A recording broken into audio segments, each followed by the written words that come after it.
Hey everybody, it's Jamin here from Game Show, and I got married, which is pretty rad. I'm at my new apartment, which I haven't quite moved in yet, but hopefully we'll be filling things out soon. But we're trying to do a couple more shorter episodes, just kind of responding to things that are happening. So, unless you've been living under a rock lately, you probably heard the news that Microsoft is going to acquire Mojang, the company that makes Minecraft. This is a huge, huge deal for a lot of reasons. So people have been asking me what I think about this transaction. A couple of things. So probably the most obvious question, is this a good idea or a bad idea? What does this mean for the future of Minecraft?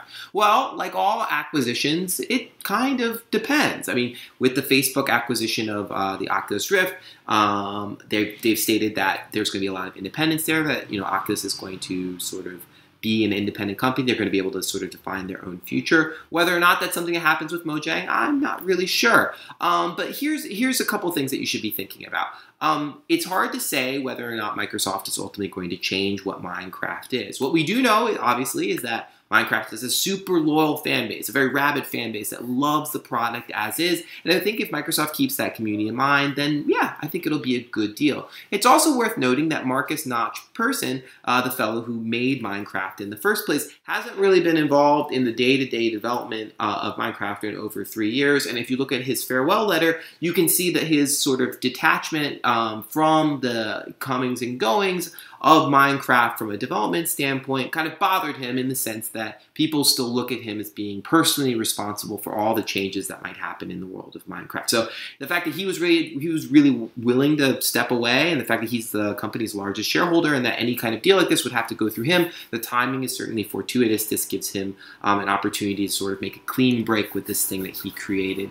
The flip side is, if Microsoft makes substantial changes to the game, then yeah, it's really going to alienate some of the core audience. So if they decide that they really only want to make Minecraft available for Windows phones, maybe that will piss a bunch of people off. I don't know. Maybe that could be a good Trojan horse to attract parents to try and purchase mobile phones for their kids. But it's also worth noting that one of the core values, one of the core tenets of Minecraft has been openness. I really encourage you to look at Mojang's terms and conditions, which I'll link to in the description. They're incredibly simple. They're written in really, really plain language, which is great. All terms and conditions should be written that way. But one of the things that Minecraft has really allowed people to do is to build on top of it. So if you look at the terms and conditions, it reads, for example, if you've bought the game, you may play around with it and modify it. If Microsoft changes that, then yeah, it could alienate people, specifically kids, who came to Minecraft for its freedom of design.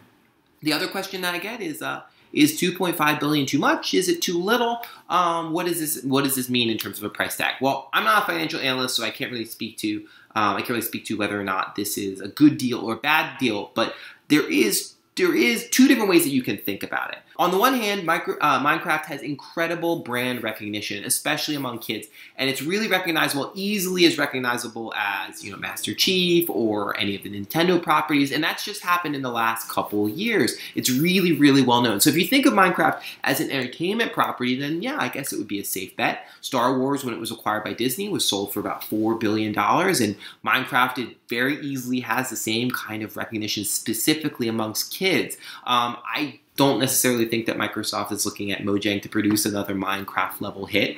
That would be probably crazy. But the other way to think about it is if you take a really broader view, and this is something that I've argued in the past, again in my previous episode about Minecraft, is that it's more than just a game. It's teaching kids history. The UN is using it for their Block by Block program for kids in India and Kenya to be able to design their ideal cities. It doubles as an ad hoc social network specifically for kids. I mean, this is a fundamental way for how kids are learning to interact with each other on the internet. Obviously, Minecraft videos on YouTube really launched the Let's Play phenomenon.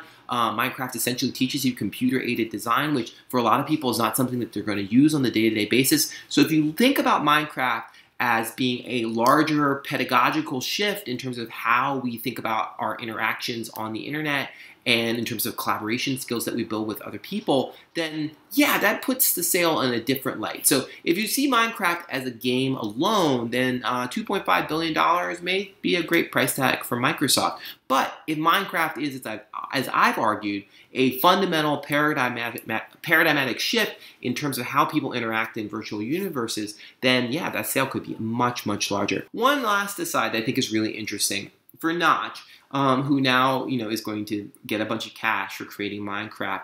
I think I'll be very, very interested long term in terms of what he does with the money. If you look at how games have been funded, over the past, couple decades, at this point in time, it's really tough if you're a small game design team to raise the money that you need to fund your project. So you can go work with a publisher, you could be independently wealthy, or you could turn to a crowdfunding platform like Kickstarter or Indiegogo.